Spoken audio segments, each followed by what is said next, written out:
Di, can you hear me okay? I can, yes, thank you. Okay, good to go. And the slides are up. Yep. Okay, just double check before we get started. So, good evening, everyone, and welcome to the Middlesex World Handicapping System Seminar. My name is Dara Coughlin, and I'm the County Secretary and Director of Teams and Coaching for Middlesex. We're delighted that so many of you have joined us this evening in what is hopefully a beneficial seminar for all of you. There is lots of information and fantastic material that is available at clubs, from England Golf, and on the internet. And there's so much information out there that it may seem a bit daunting, and hence the reason we've created this seminar. This is our best effort to interpret and distill the information for you so that you can continue to play golf with minimal disruption. We are not experts. In fact, very few people are at this stage. But we have done our best to learn as much as we can. But if we do not know the answer to any question tonight, we will take note of it, raise it with England Golf, and disseminate the information back to you all. Oops. So before we get started, I just want to have a quick note on what we do as a county body.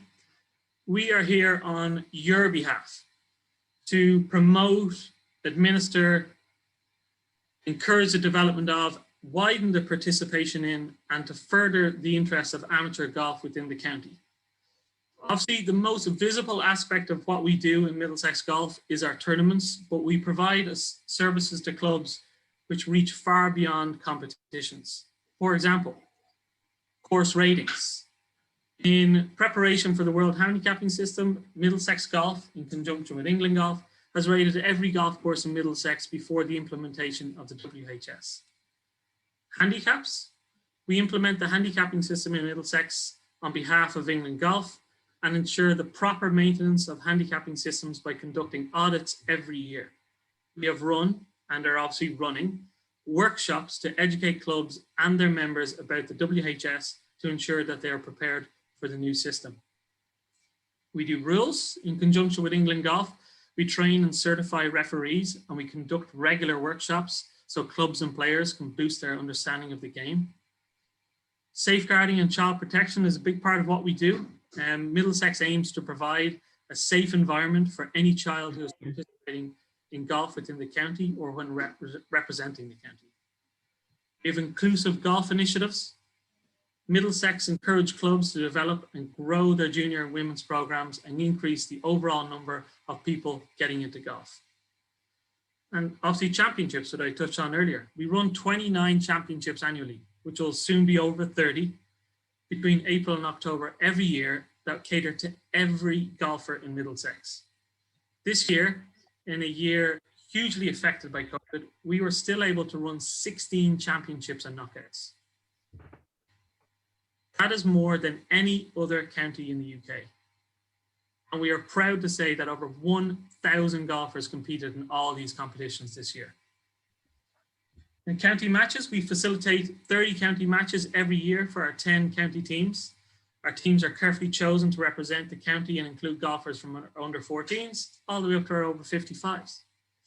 And elite players. We help the best amateur golfers in the county to develop their potential and to chase their dreams of becoming world-class professionals. So, with me tonight, I'm presenting on behalf of Middlesex Golf as our Chief Referee and Director of Competitions, Robbie Martin, our England Golf representative for the county and board member, Di Rowlands, and county referee, Mike Steele. Our presentation has been created to explain the WHS from the perspective of you, golfer, and to ensure that you understand the system so that you can continue playing your golf with minimal disruption. It'll be broken down into 4 sections. First, getting started. These are the basic terms and concepts that you need to know about the WHS. Secondly, before your round. So you've arrived at the golf course. What do you need to know before getting to the tee? Thirdly, during your round. So you're playing your round of golf. What do you need to know to continue playing within the rules? And after your round, you have finished your round of golf. What do you need to understand so that you can know how the round you just played may affect your handicap? Then we will answer pre-submitted questions that Middlesex golfers have sent us via email and social media over the past few weeks. And finally, during the seminar, if you have any questions, please submit them via the Q&A function. If there are some questions submitted that we feel that would be useful to explain to everyone, we shall try to answer them. So without any further ado, let's get started. I will now hand you over to our chief referee, Robbie Martin, who will take you through the basics of the WHS. Over to you, Robbie. Good evening. Getting started, the basics. As we all know, the WHS comes into effect on the 2nd of November. So why are we changing from Congo to WHS? It is the logical next step for golf, since the rules of golf and amateur status apply all over the world. So will the handicapping system. This is the appropriate time, since the rules of golf have been modified, therefore so should the handicapping system. This change will allow anyone to apply their handicap to any course in the world and to compete with anyone of any set of tees in a fair and equal basis. What is your handicap index? The WHS is an averaging system. From your 20 most recent scores, your best 8 scores will be averaged to create a handicap index. Your handicap index will act in the same way as your exact handicap under the current Congo system. Your handicap index will be the number which you take with you from course to course and will use to calculate the number of strokes that you will receive at any course and from any set of tees. This will become clearer as we move on. Before your round, what you need to know before getting to the tee. Whether at your home club or as a guest or visitor at a course, you must bring your handicap index.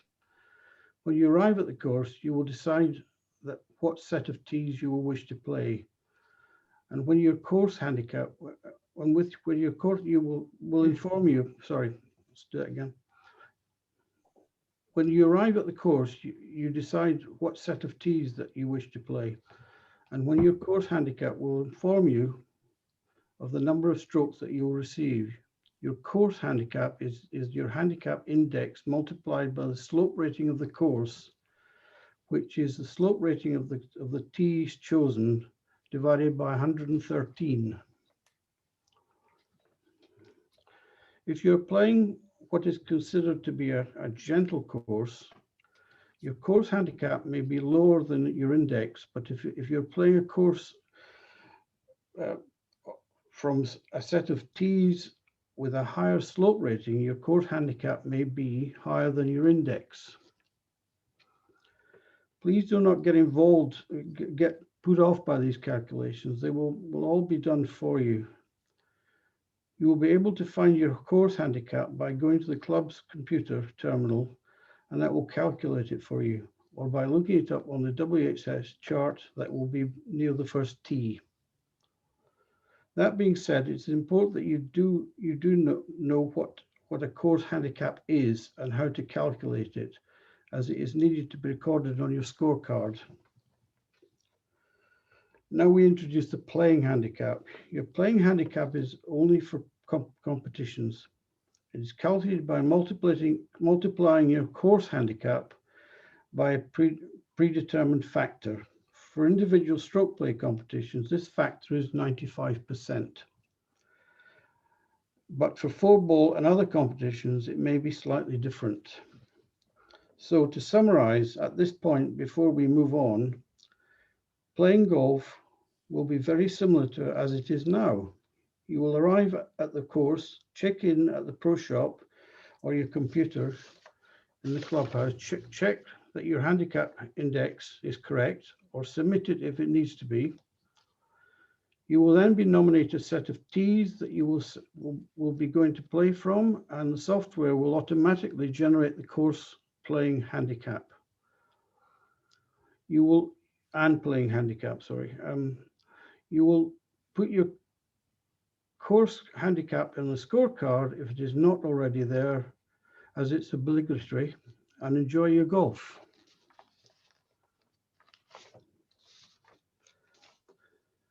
Okay, Robbie, thanks for that. Let's move on to what you need to know while you're actually playing your round of golf. And the first thing is obviously to know where you get your strokes, assuming you get some. And simply it's by comparing your handicap with the stroke index as shown on the scorecard as it is now. We're all familiar with that. The only new concept that one has to get used to is that your handicap index does not determine the strokes received. As Robbie's outlined, your handicap index is converted into a course handicap for general play or a playing handicap for competitions. And it's these that determine the number of strokes that you receive. Where you receive them is just the same as in the current system and applies simply by looking at the scorecard and stroke index.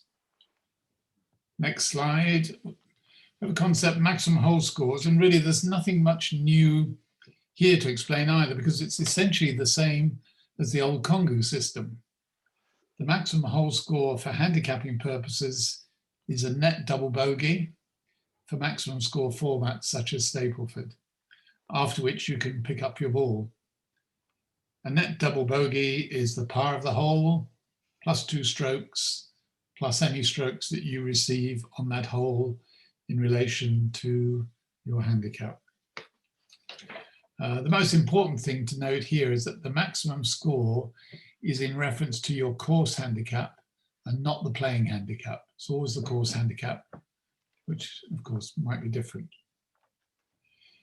If we then go to the concept of a hole not played, and this is a new feature that appears in the World Handicapping System. If you don't complete a hole or holes for a valid reason, your scorecard will be populated for handicapping purposes, and a score of net par will be used for all the holes that are not played. This is applicable for 9-hole scores because you are required to complete all 9 holes for handicapping purposes. So in this situation, this thing doesn't apply. But if you're doing an 18-hole score for which you only have to complete a minimum of 10 holes, then that will then become a score which is acceptable for your handicap by applying the not played hole scheme. We talked about a valid reason, and you must have a valid reason for not playing a hole. And that can be bad weather, you might be injured, or maybe the committee's taken a hole out of play. You can't stop playing simply to take advantage of this rule for scoring or handicapping purposes. So to summarize, doing your round, you receive your strokes on certain holes depending on their indices, just as you do now. The maximum score in applicable formats is still a net double bogey. And if you have a valid reason, you can play as little as 10 holes in an 18-hole round and still have your score count for handicap purposes. Now that's played, you've played your round, and we get to what happens after your round is complete. And in terms of submitting your score, the basic procedures after your round are the same as they are at the present. After the round, you check your score with your marker and playing partners, and you sign your scorecard. This is after COVID-19 has gone away, of course. You then enter your score in the computer at the club or the pro shop. And the key thing is that you must return your score on the same day that you played, even if it's just a general play score, because it's going to affect what's called the playing conditions calculation, which we're going to come on to in a second. But basically, once you put your numbers into the computer terminal, the wheels of the central computer will whirl and your handicap index will be updated at or around midnight that day and be ready for you for your next round next morning. Playing conditions calculation, PCC. This is a new concept, so we need to talk about this a little bit now. And the first thing to remember or to note is that you should be aware that the current concepts of standard scratch score and competition scratch score have been consigned to history. They are no more. But when necessary, there will still be an adjustment to competition scores for handicap purposes by the playing conditions calculation. Just like the old CSS, it will determine if scores were significantly higher or lower than expected due to easy or difficult conditions on the day. But it's almost certain it'll be less volatile than the CSS used to be. And the PCC, the playing conditions calculation, will be zero more often than not. So don't need to worry too much about it. But an important thing to note is that all scores on the day are included in the playing conditions calculation, including any general play scores that are submitted outside any competition. And that's why it's important to submit your scores on the day that you play so that the PCC can be calculated correctly. This will enable the system to calculate what we call score differentials. And to explain that concept, I'm going to hand over to Di.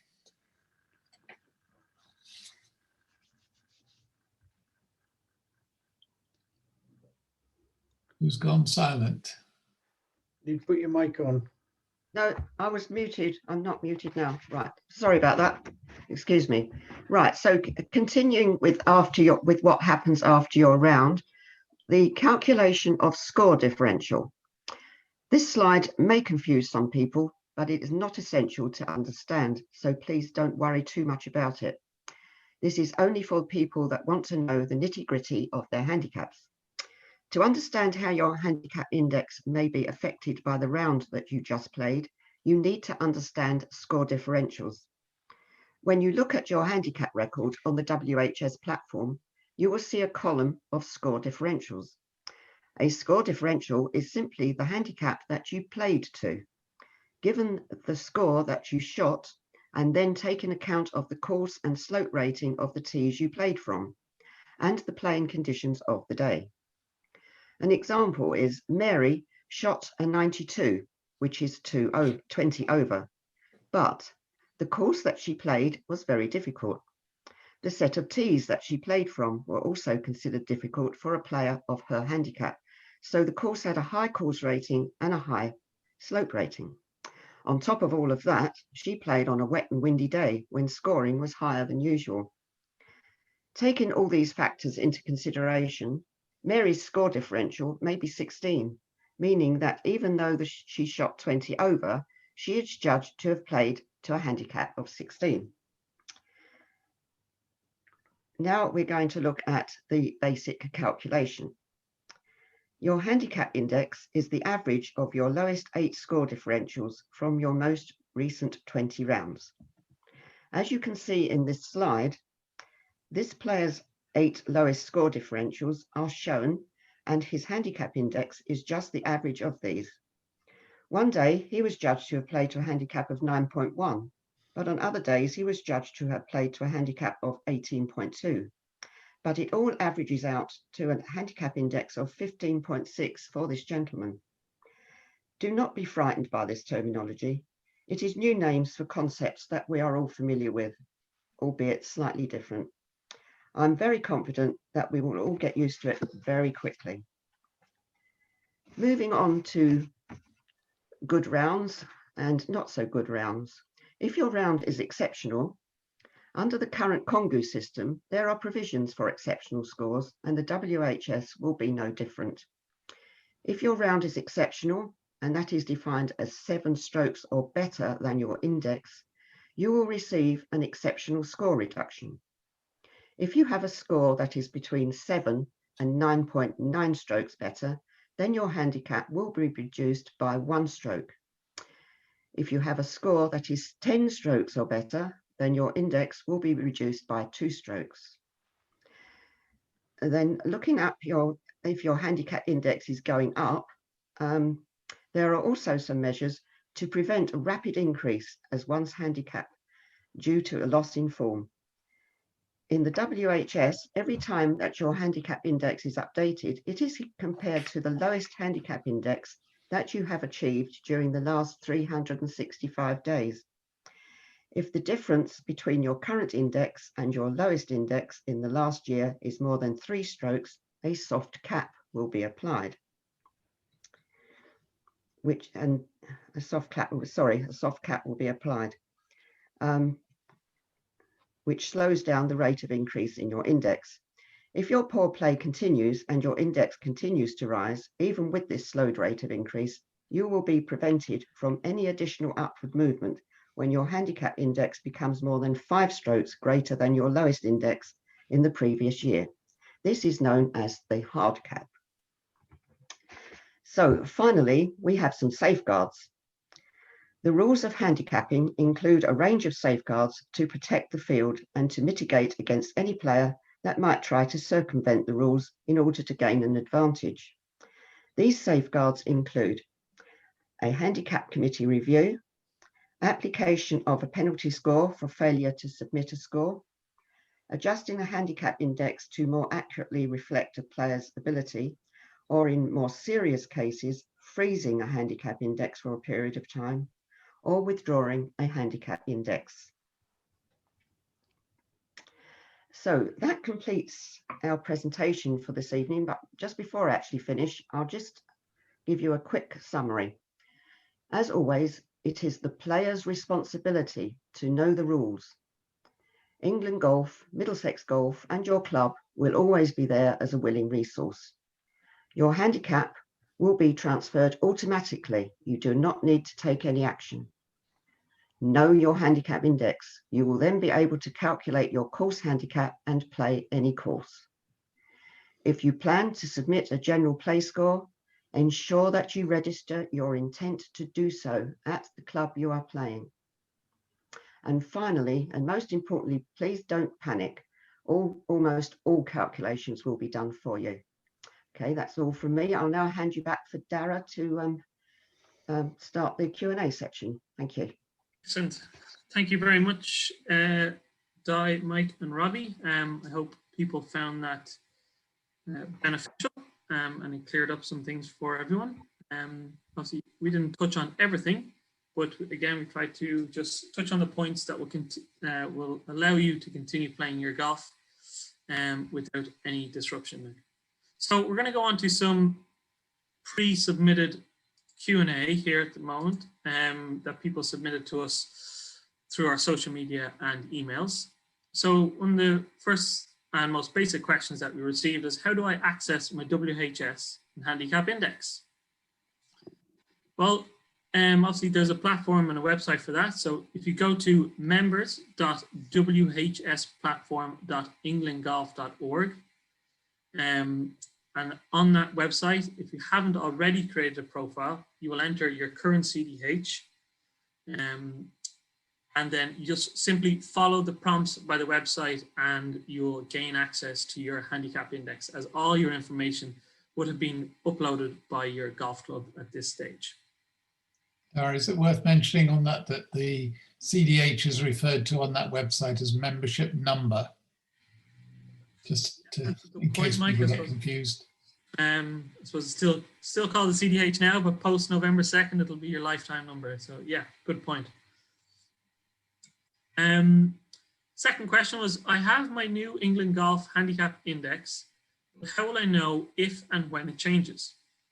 So after you submit a score, your handicap index will be updated around midnight that night and ready for play the next day. So you can check your handicap index online at the website we just mentioned or at your home club. Another question was, for those golfers who do not regularly enter handicap qualifying competitions, what is the minimum number of submitted rounds needed to maintain a handicap? So this may be applicable to many people who are currently on this seminar. So there is no minimum number of scores needed to maintain a handicap index. But, and this is important, clubs may stipulate in their terms of competitions that you will have need to have played in a minimum number of competitions in order to enter a competition. So please check with your club if you need to play in a certain amount of competitions each year in order to play in their competitions, especially obviously for the bigger ones such as board competitions. Will we still have general play adjustments and handicap reviews? Yes, they will be carried out by your club's handicap committee. Every club must have a handicap committee now under the WHS. It's no longer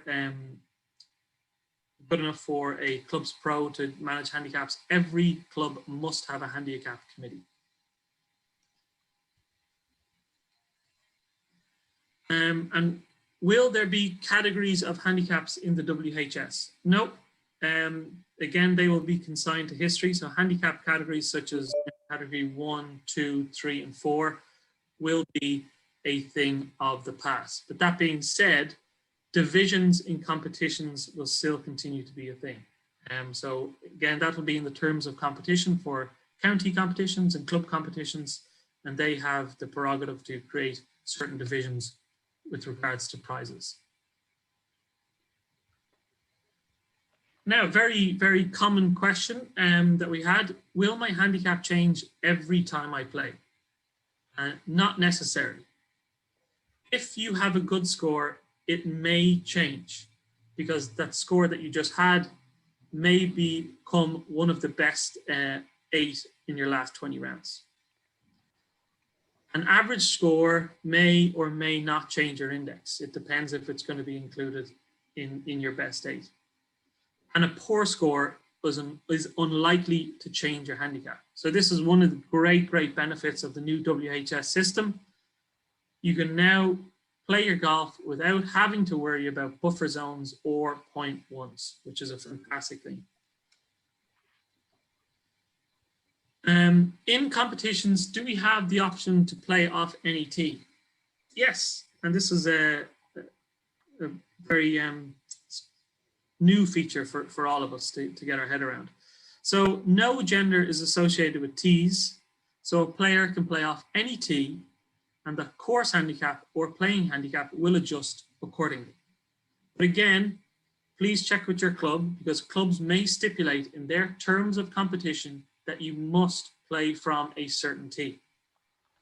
So for competition, the WHS will calculate a playing handicap for each set of tees.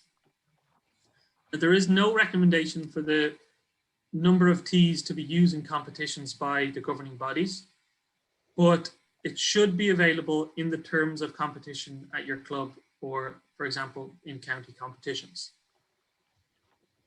If you do play from multiple sets of tees, or if people play from different sets of tees in the one competition, results should be equal, as handicaps will have been adjusted based on slope rating of each set of tees. And I suppose for all of us, a shift in mentality is needed. Tees are gender neutral. So, women can play obviously from the back tees and men can play from the red tees if they feel that is appropriate for them on the day. But again, please check with your clubs and their terms of competition because that is, the buck stops at them. So, another common question, what is meant by the terms slope rating and course rating? Very simply, a course rating is the expected score from a scratch player. So this may be higher or lower than the actual par of the course, depending on its determined difficulty. And a slope rating is a measure of the difference in expected scores between a scratch and bogey golfer. So let me say that one again because that's a common misconception. Slope rating is a measure of the difference in expected scores between a scratch golfer and a bogey golfer. So it's a very, very common misconception that the slope rating is a measure of difficulty. A high slope rating does not mean that the course or set of tees is judged to be difficult, but rather that it presents more difficulty for the higher handicap golfer than it does for a scratch golfer. This may be due to hazards that are in play for the high handicap golfer and not the scratch golfer because of their known average length. Conversely, a low slope rating does not mean a course is easy.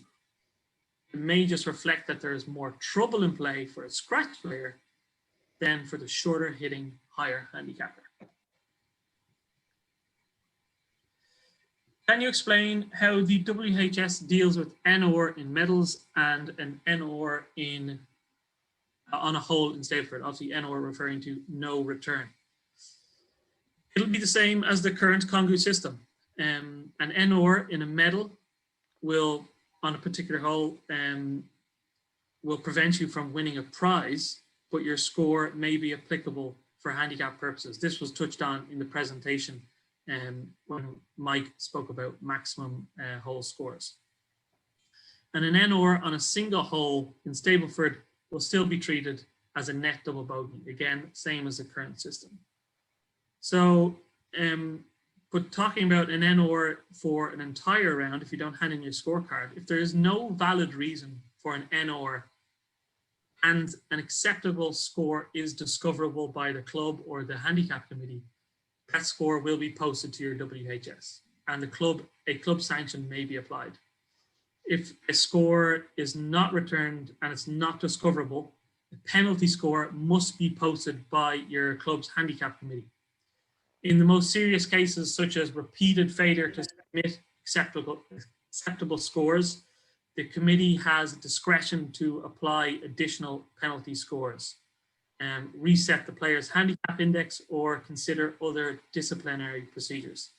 The ultimate sanction could see players who deliberately or repeatedly fail to comply with their responsibilities having their handicap index withdrawn. So there are serious sanctions in place if you do not submit scores. Now, if I'm entering a competition that has handicap limits, what handicap is used to determine entry for all competitions? So your handicap index should be used to determine entry.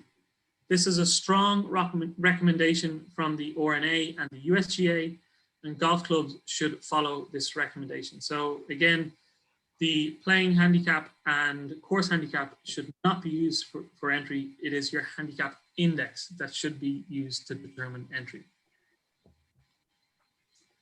Okay, and there are all the questions that got through, through our social media prior to the meeting, and we will pull up some questions from the Q&A. So I'll just flick through some here. Is the course handicap always an integer? In other words, to get your playing handicap, do you calculate the course handicap, then round it to the nearest number of strokes? Then apply the handicap allowance and round it off again to get the playing handicap. Ooh. Rounding and then rounding again is mathematically very bad practice. And it might be expedient in this situation. It's a good question, Ray. Robbie or Di or Mike, do you want to have a look at the rules book there while I'll have a look, but I'm not confident. while I carry on? Yep. So, John Pritchard, will the playing conditions adjustment be the same each day for all tees on the course? I am thinking of the effect on mixed competitions. Again, another question. Di or Mike, anyone know the answer to that? Or we take note of it and come back. Dara, could you say it again, please? John Pritchard asks, will the playing conditions adjustment be the same, or the PCC be the same for each day for all tees on the course? Good question. Yes, it's a good question. I sort of thought so, but I'd be guessing. So we need to research that one. Yeah. Yeah.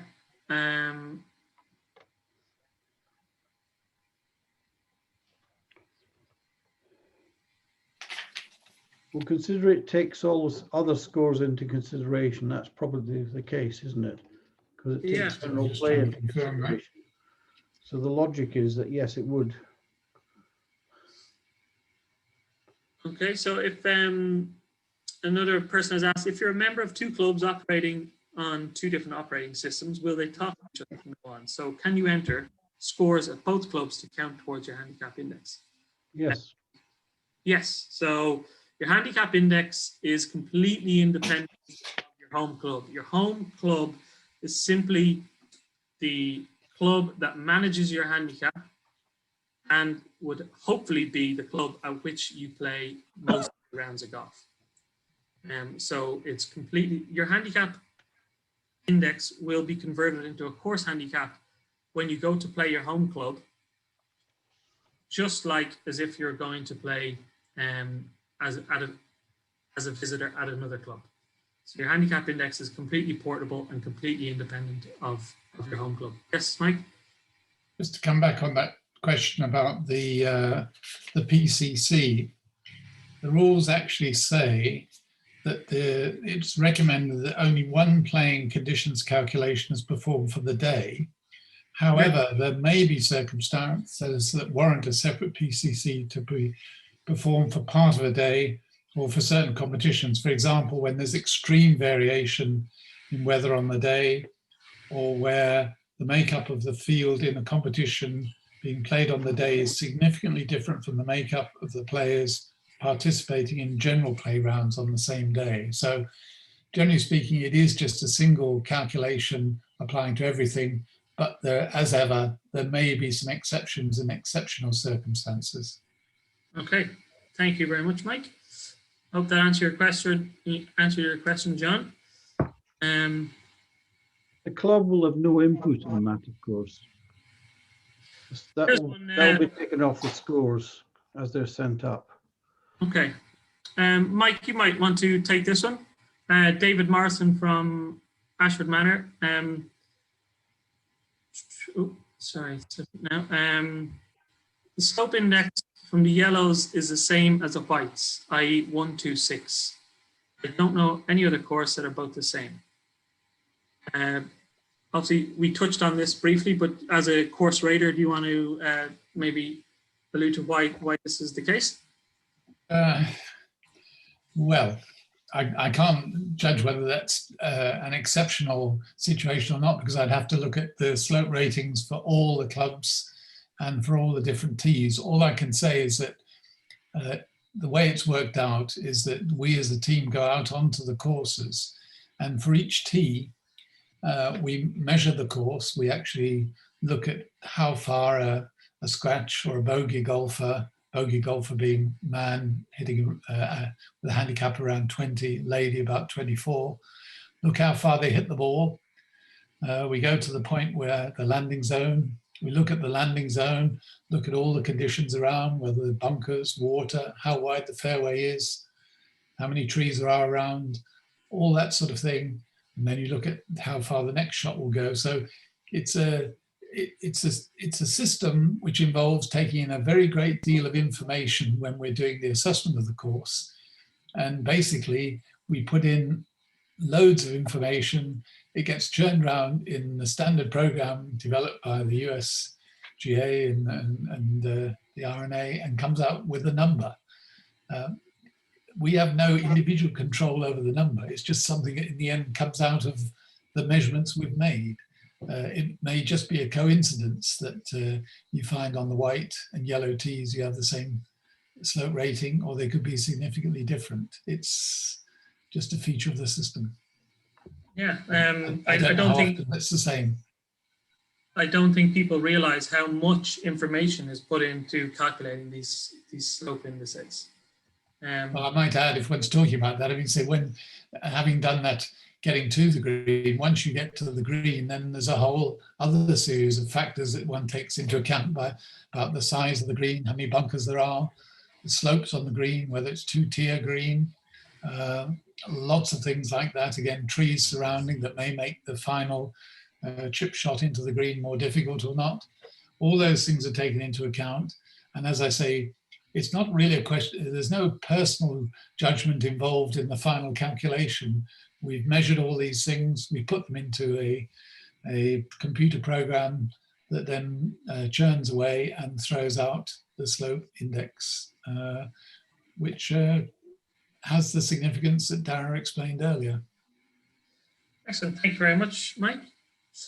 A few people have asked, will the slides be available to download after tonight? We have recorded this live and it will be circulated via social media and to all the clubs after we finish this evening. And a few people have asked, how do we submit cards on the same day if we're playing at an away course?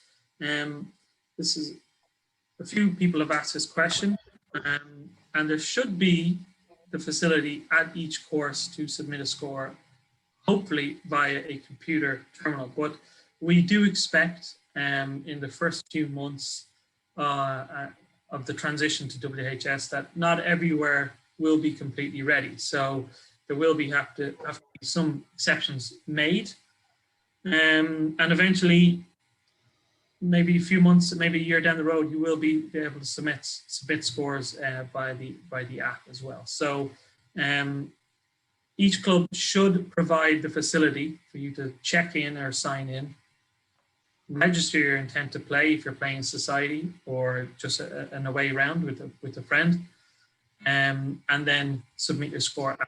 But again, we'll give there will be a transition period where clubs may not have that facility immediately, and I suppose we don't really know how that's going to pan out. But again, that's something we will try and get an answer for if a club doesn't have the facility to register and submit a score yet.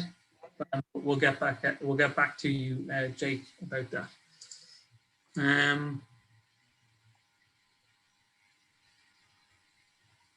Do you need to finish a hole even if the score will be above a double bogey? Example, do you have to continue a hole if you've knocked 3 balls OB? Depends whether it's a medal round or a Stableford round or something like it. Can you elaborate on that, please, Robbie? Well, if you're playing a stroke play medal, you have to sink every putt. You can't pick your ball up ever on that, otherwise you won't get a prize. You can carry on playing and your scores will count for handicap, but not you're disqualified from the game. Whereas Stableford, it's a hole for hole. You can pick it up then. Yes, there's no point in carrying on once you've gone over the net double bogey. Perfect. Thank you very much. Tom Huntley asks, in particularly difficult conditions, does the reductions only rule still come into play? I'm not aware of them. I believe. Go ahead, Di. I don't think that they are not applicable anymore. No, they don't. Yeah, I believe that to be the case as well. I think we touched on it briefly. Mike said that the PCC will be less volatile. And yeah, I think you're right, Di. I don't think reductions only will be a thing in the WHS. Will changes in handicap indexes be automatically sent to all players? Again, kind of touched on this in one of our questions earlier on, our pre-submitted questions. The handicap, or WHS, your handicap index will be updated around midnight every night that you submit a score. But you will have to log in to find it. It won't be sent to you. Yes, good point. Mike, yes, you will have to log in. And again, that what Di touched on in the summary, it's your job as a golfer to know your handicap index. So you will have to either get it at your club or online on the platform that we mentioned. At the moment, not all recent scores have been used to go into England Golf. Will this be updated before kickoff? So I'll take this one. Oh, The- you take- WHS was synced with the CDH on October 5th. Since then, it has been stagnant and not updated any scores. There will be a second synchronization with the CDH just before it goes live on November 2nd, taking into account all scores submitted in October and anyone else that would maybe not uploaded to the system. And then after that, it'll be updated every midnight. People may notice that if they've played any competitions during October, they're not on the WHS, and that's because there hasn't been a synchronization with the CDH since October 5th. Anything else to add to that, Robbie? No, that you've covered it all. Yeah, took the words out of my mouth.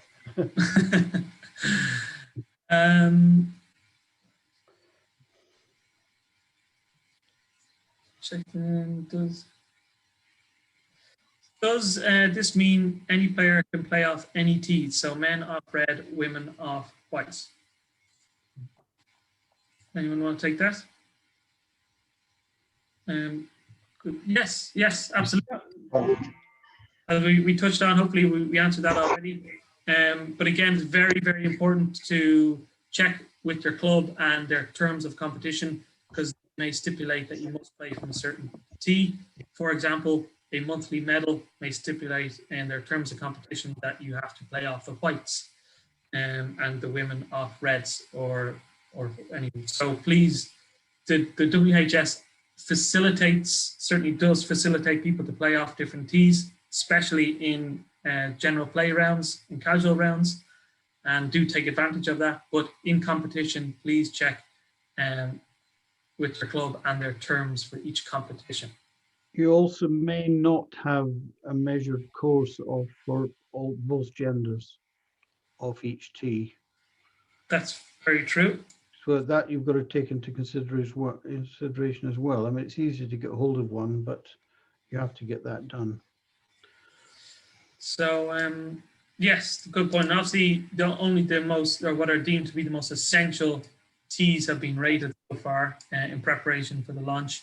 And I suppose over time, hopefully course rating teams will rate more and more courses for both, or more and more sets of tees for both genders.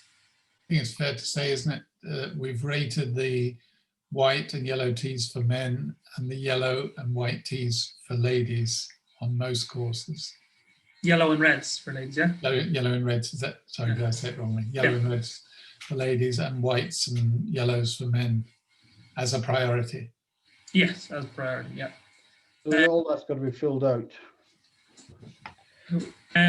Stephen Bush asks, if I plan to complete 18 holes for a non-competitive round, but only end up completing 9 or 12 holes, do I submit a score?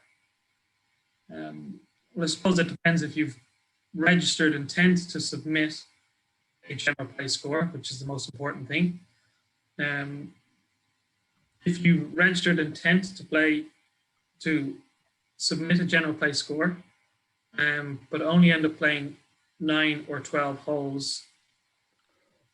Obviously, 9 holes that we touched on earlier on will not be enough holes to count for handicapping purposes. It must be at least 10. So if you've completed 12 and you have a valid reason for not completing the last 6, then yes, you can still post a score. And obviously, again, just to go over those valid reasons, you may have been injured after 12 holes, and there may be dangerous weather, or it may be during the winter and the committee have reduced the course to 12 holes. So again, you have to register the intent and then play more than 10 holes and had a valid reason to not play the remaining holes.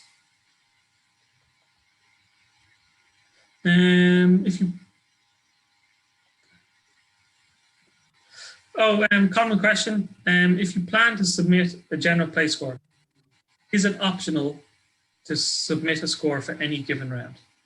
Anyone want to take that? No? Not clear of the question, sorry. Is it optional to submit a general play score? Yes, it's absolutely. Yes, yes. I mean, the only way you'll signal that you want to put it in for handicap is if you you pre-book it or whatever, you know. But it's, yes, you don't have to put a score in. So it's no change from the current situation, really. Exactly. Yeah, again, it's obviously, it is encouraged to submit general play scores, as it will create a more accurate handicap for yourself. But again, no one is under any obligation to submit scores during general play. I think there's perhaps, am I right, Dara, there's a little bit more encouragement for you to submit general play scores when playing with a society. Yeah, I suppose that's one of the great features of the WHS. For people that do play a lot of society golf, they can begin to submit those scores. So when they arrive at the course, they will check in at the pro shop or register at the computer terminal, register their intent to submit a score for handicap purposes, play their round with their friends in their society. And also one important thing to note is that the round must be played under the rules of golf. So no social gimmies, no casual drops anywhere. If you are submitting a score for handicap purposes, it must be played under the rules of golf. And then obviously you submit your score after, and it will be updated at midnight that night. So yeah, great feature of the WHS is being able to submit scores during society golf.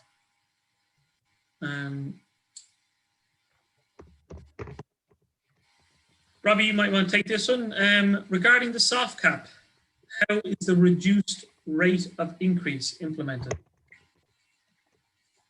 Well, it's based on if you get above 3, anything above that is reduced by 50%. Okay, so it's So you've got to have risen by 3. Then it caps it at that until you get to 5, and then it chops off completely. Okay, so it just reduces your rate of increase by 50. Yeah, that's right. Gone through the soft cap.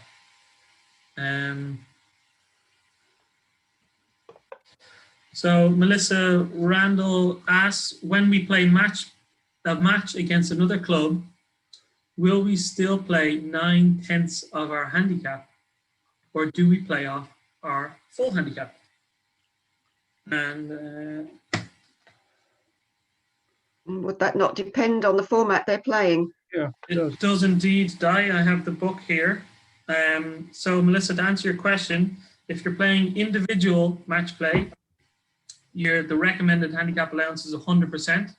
So you receive your full allocation of shots. And if you're playing 4-ball, it'll be 90%.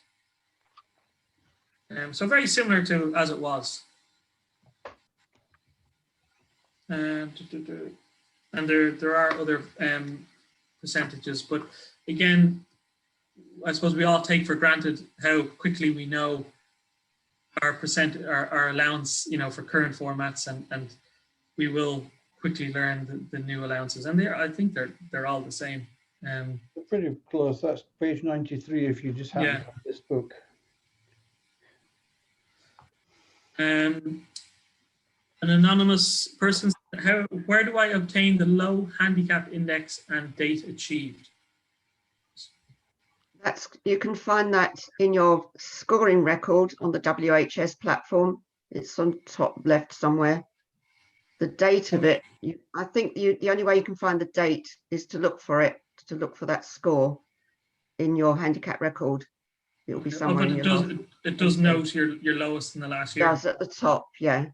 Okay, so it's top left of your WHS. Well, it's got your actual handicap index, and underneath that it's got low index. That's where you'll find it. Thanks, Ty. So Trevor Hill asks, what will the handicap index limit be to enter the Middlesex Foxes competition? So that's yet to be determined, I suppose, Trevor, but I doubt handicap or entries will be much different, if at all different, from current handicap entries. But watch this space. My handicap is dropping from 5.6 to 3 under the new system. What is being done to manage large movements in the implementation of the new system?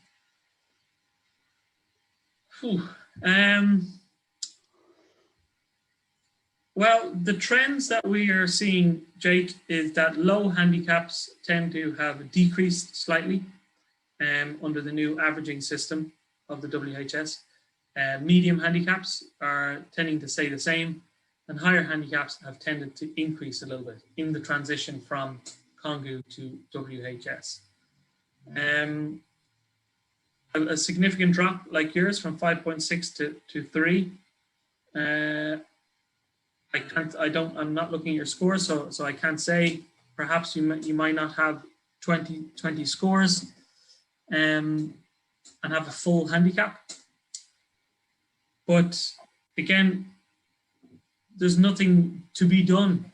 You know, at this 3, if the WHS deems your new handicap index to be 3, that's what it is. Anyone else would like to chime in on that, or?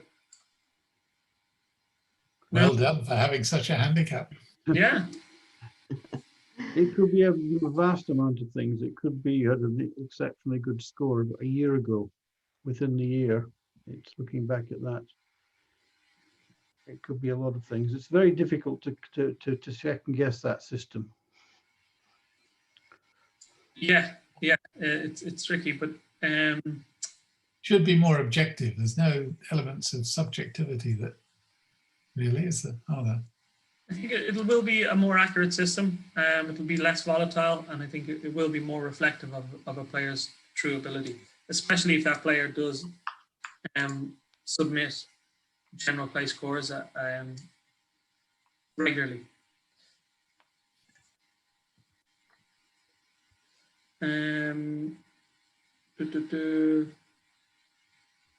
What's Patrick Walsh after? Patrick, well, there was a Patrick Whelan. That was Patrick Walsh a minute ago. Patrick Walsh has sent a message, which is interesting.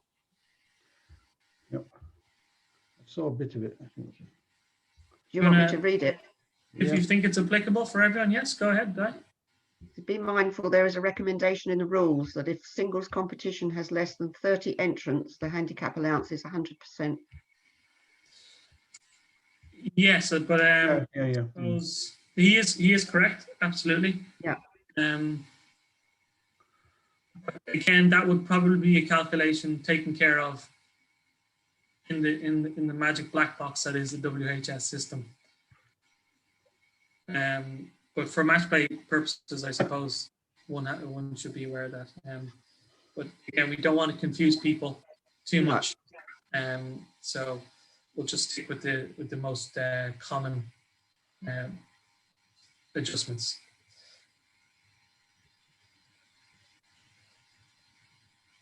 Sorry, the questions are flying in here, trying to keep track of them. Who determines the distance of a scratch golfer and a bogey golfer hits the ball? Surely this can't be a useful parameter. This can vary hugely between these types of golfers. It's what we have, I'm afraid. That it's laid down for. It's only applicable when we're doing course assessments. But yes, they've made the judgment, so we have to follow that.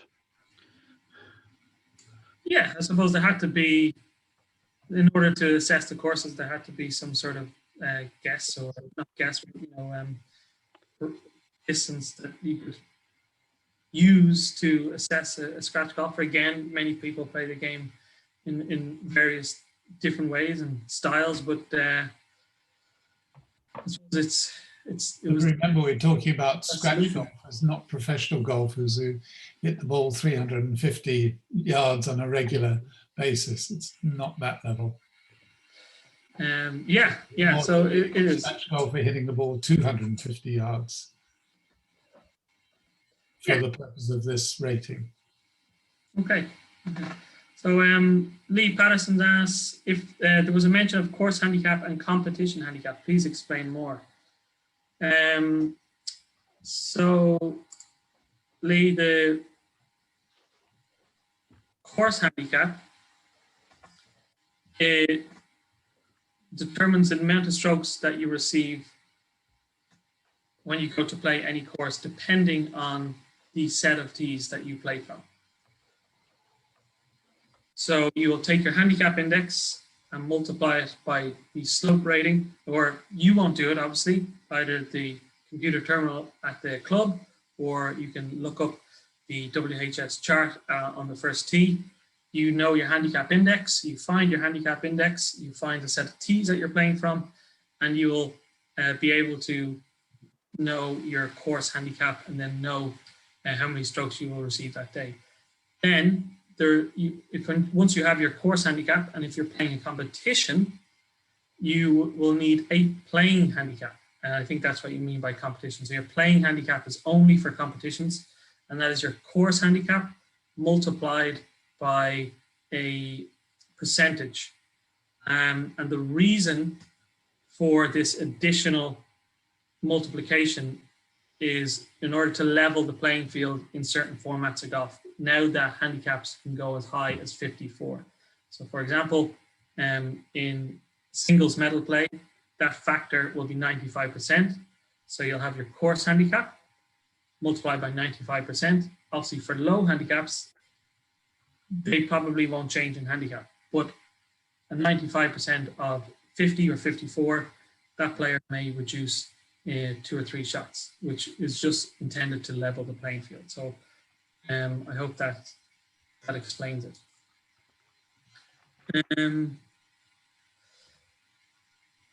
Mr. Chi Wan, my CDH ID is returning an error when I tried to register. How do I resolve this? Mr. Wan, please contact your club and your club can talk with their service vendor. But it is certainly an issue, a club issue. So please contact your club.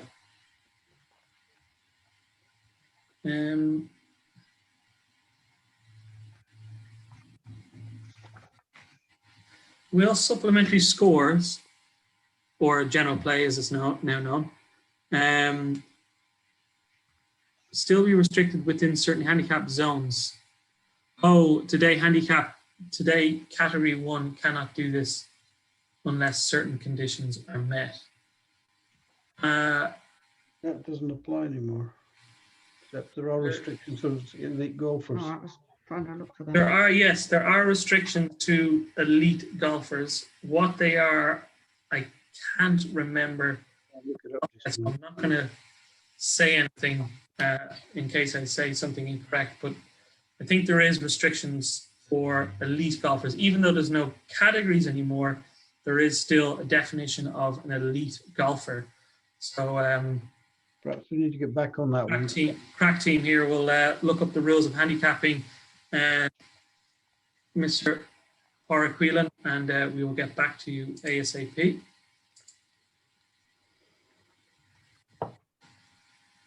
Can you play a supplementary?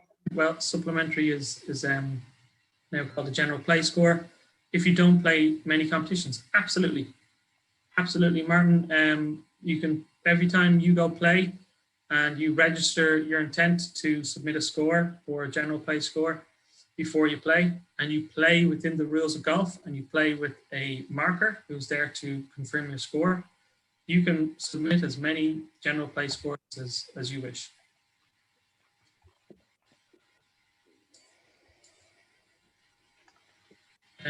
Do handicaps still round up as before, Mr. Jeremy Smoa? Yes. Also, your handicap index is to 1 decimal place, but after you calculate your course handicap, that will be rounded up to the nearest integer. If I'm correct, yes? Doesn't that partially cover the question that we had very early on? It does. The calculations are all done to 1 decimal point, and then it's finally rounded to the nearest whole number at the very end. Yeah, so obviously you're not going to go out to a course with a handicap of 15.2. It's simply going to be 15. Yes, so all handicaps will be, your index will be 2.1, just as it currently is, but course handicaps and playing handicaps will be obviously rounded to the nearest integer.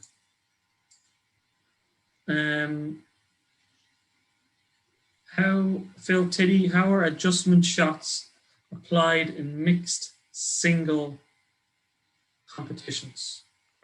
How are adjustment shots applied in mixed singles competitions? Well, I think he means, I may be wrong, but I think he means if men and ladies were playing together, the ladies would get equalising shots for the results. Unless you're at Mill Hill. But that wouldn't apply now because of the way it's worked. It wouldn't. It's not done the same. But I can't explain the answer to that. But I know it's. Oh, sorry. I do know, Phil. Phil, I do know what you're saying, and I do know the answer. But let's talk tomorrow at the Under-16s Championship, because I don't want to confuse people. That's more of a consideration for committees and not the player. Yeah. Let's chat about it tomorrow.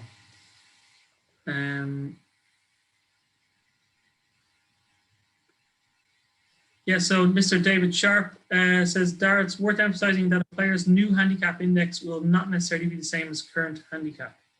This is the most common misunderstanding I've come across. Yes, yeah, and we do apologize if that wasn't clear. Obviously, the current Kongu system, you increase and decrease in 0.1s, 0.2s, depending on scores. And that's how your handicap is calculated. But the new WHS system is an averaging system, so it is two different calculations.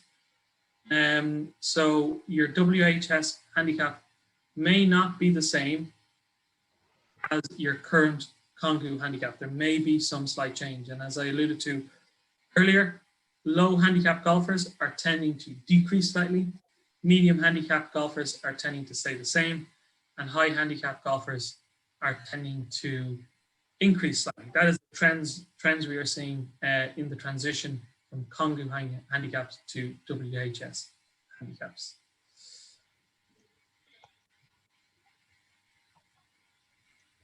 Again, people asking for a copy of this recording. Absolutely, it's all being recorded and will be circulated and disseminated to everyone. Afterwards, James Ellis asks about PCCs in past calculations. James, again, that's a question. I have elevated that question to England Golf. I didn't want to talk about it here tonight because it's a little more complex. But we will, once we get an answer from England Golf, we will get back to you on that. Good question, though. Very observant. Mr. Clapp asks, why is there only an allowance of 95% in the calculated handicap stroke play? And then index, then handicap, then allowance to calculate where strokes are in Stableford.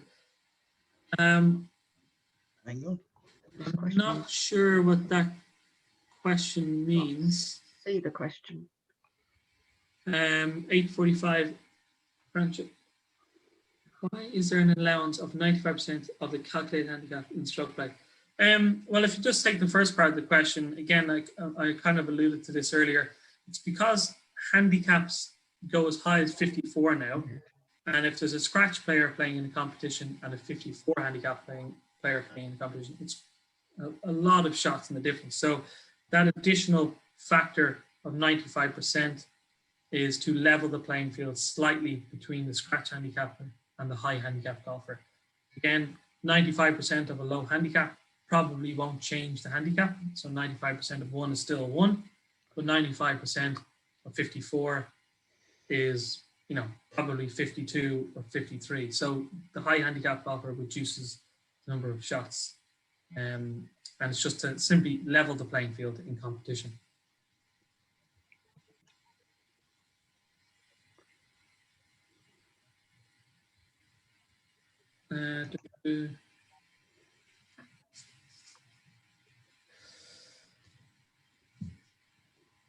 Okay, we don't want to go on too long because people are starting to drop out a little bit, but we'll keep answering questions, I suppose, as long as people have them coming. I'm just trying to find.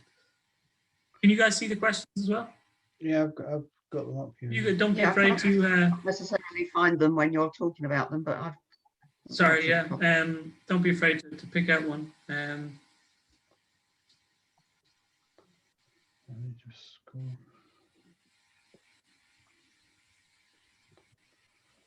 a couple of people have mentioned in intelligent golf. Is there a specific problem with intelligent golf? Do we know?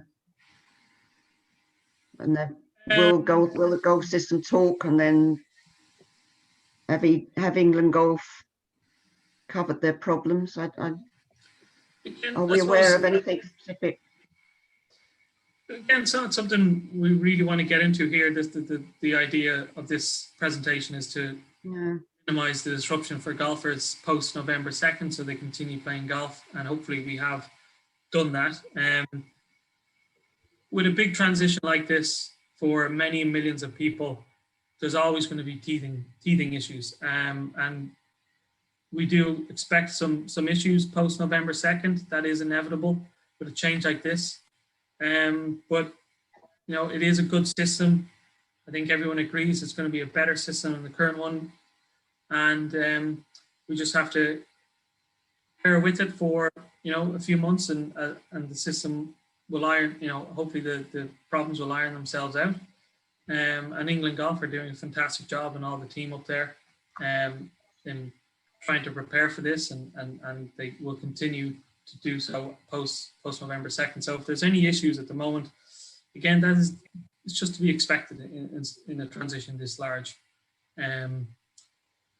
I've just picked up one of these questions. It says, will handicap secretaries or competition organisers have to input all scores the same day, or clubs plugged into an overall system? Well, yeah, they are.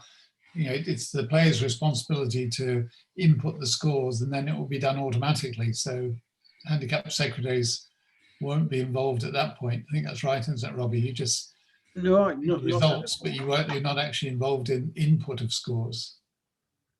I'm not anyway, or competition organisers. It's the well, I just happen to be split at my course, but yes, it's usually the same person, but the input is normally done by the players, and it goes two ways. When you put your score in for, say, the Saturday medal or whatever, it goes straight up to the central computer, and it goes sideways into your system, which manages the competition. Any other answers or questions there, guys, you think will be beneficial for people?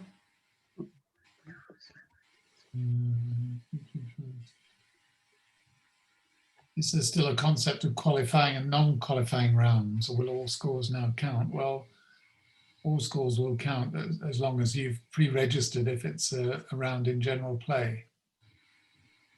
I think you might be referring to. I think that's a different thing. Option only. Is it, or qualifying and non-qualifying rounds? Well, some courses are asking about whether they can run non-qualifying competitions, and you can, but it's not particularly, it's frowned on basically. Your system can be set up to run non-qualifying competitions. Okay, but obviously it's not encouraged. If that was the question. Okay. Hopefully that answered your question.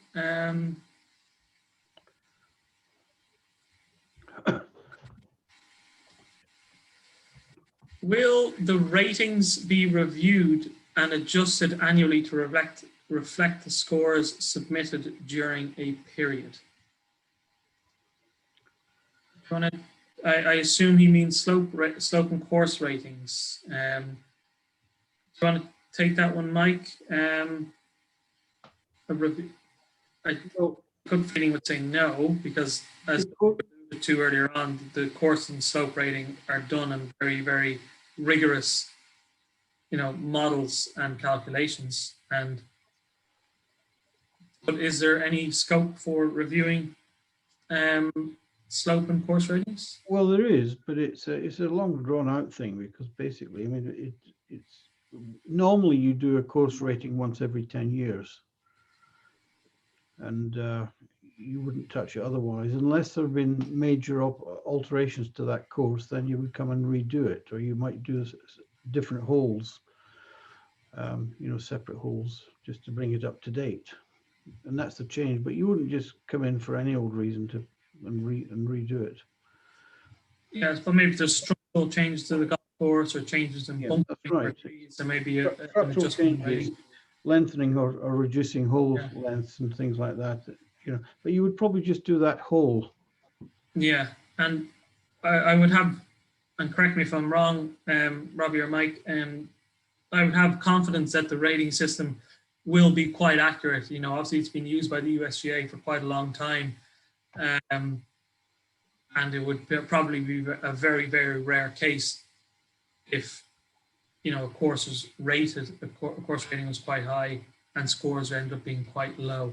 I can't foresee something like that happening.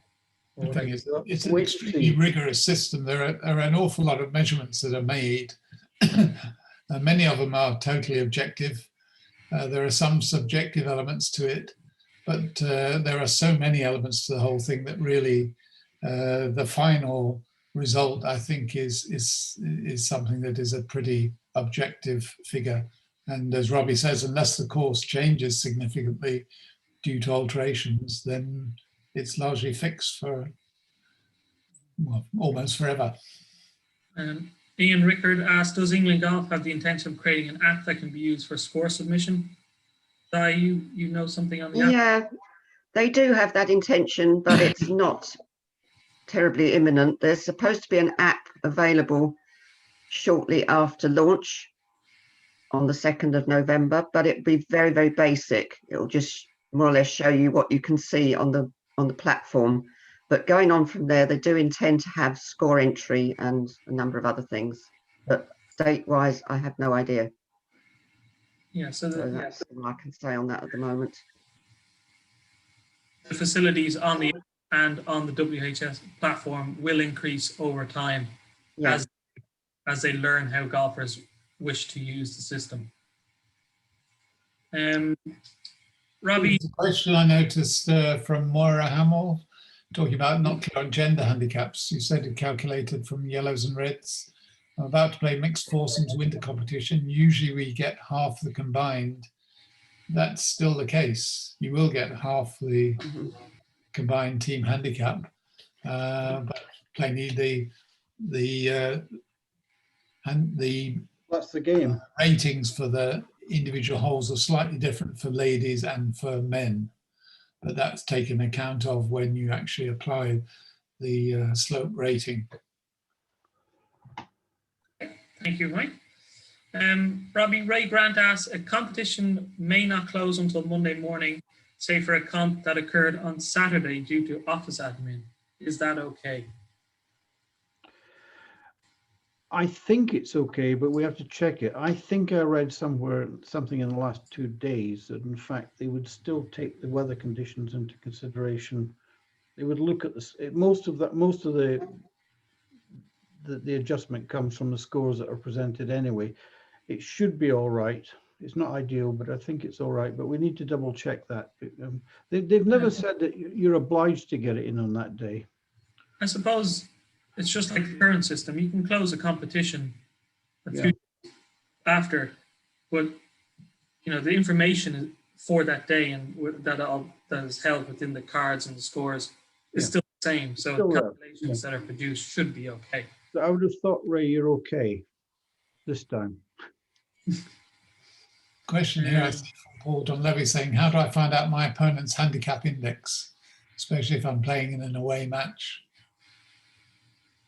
I know there is kind of a social aspect to the England Golf app.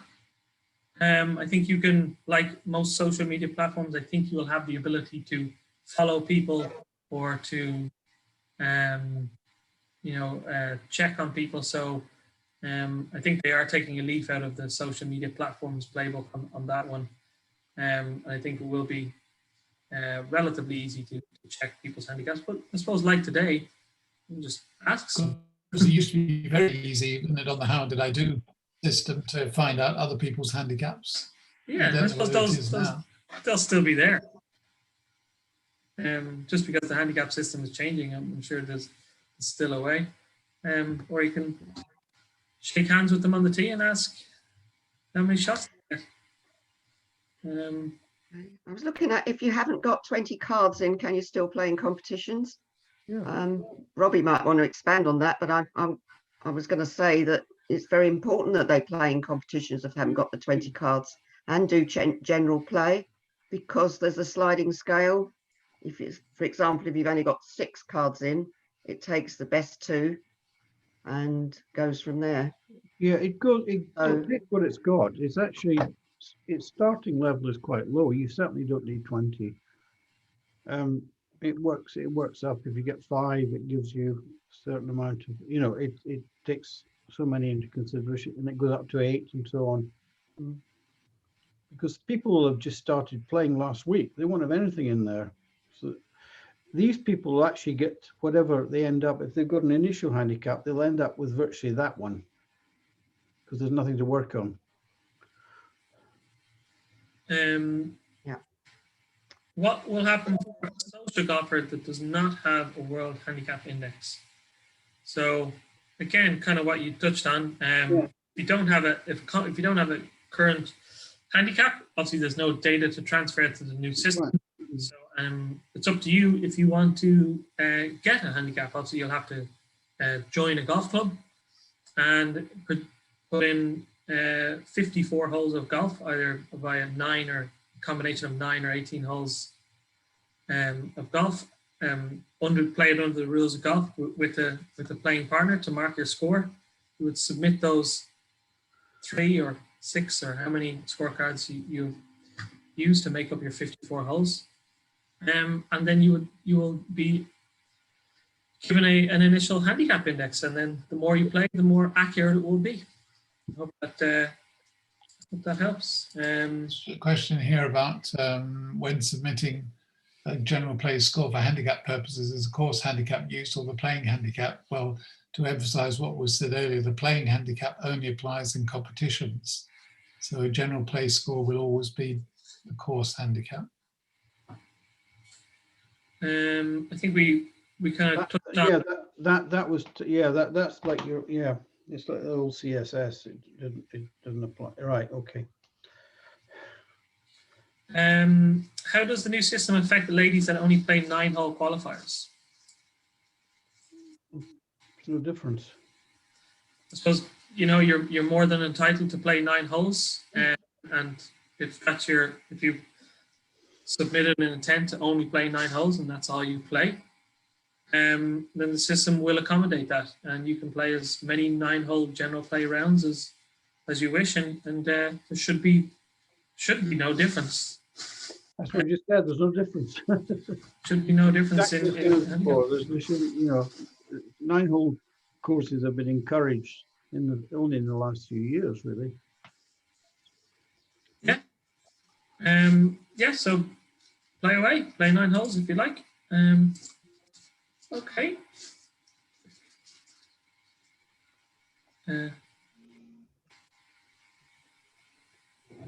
Some cards. So Nick Hitch says COVID prevents us from using a shared terminal at a club. Yeah, very common. And the pro gets overloaded with comp scores, so cards tend to be the next day. Looks like a problem for a midnight deadline. Well, I suppose there is no midnight deadline per se, but kind of in conjunction with how we answered Ray Grant there from Northwood, if the competition is closed the following day, that midnight deadline is simply when the handicaps are updated. So if your pro is overloaded with scores and can't upload the scores that day and does the work and uploads the scores the next day, then it'll be midnight that night when all handicaps are updated. So there's no deadline per se for the competition to be closed. Does that make sense? Yeah, I'm just wondering. Encourage that the competition is run and closed on the same day, but if due to admin or COVID restrictions, if it's not, the handicaps won't be updated until all the scores in the competition is closed, whenever that is. Does that make sense, or am I confusing people?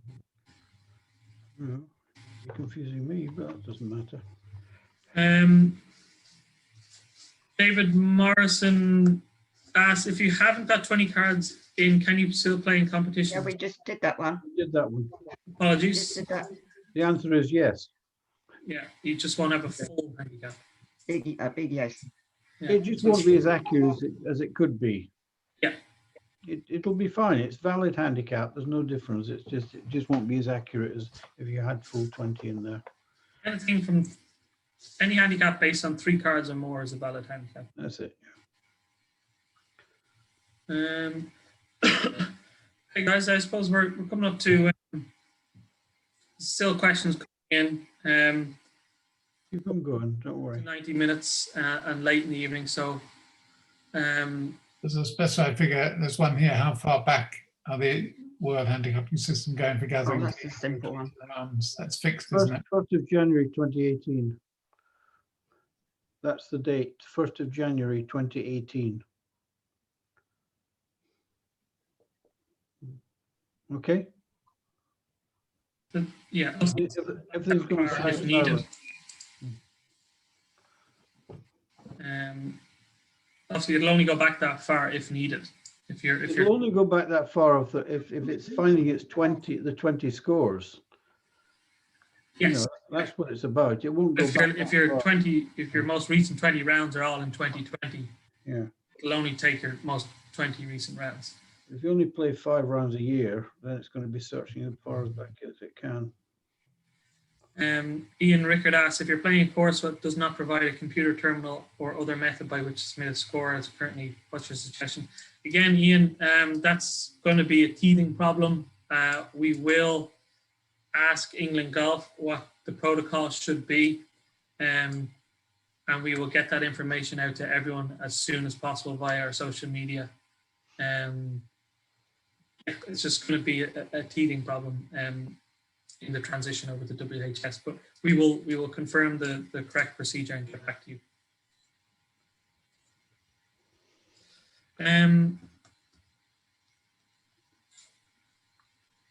Again, we'll think people are dropping off, guys. I know there's going to be questions here all day.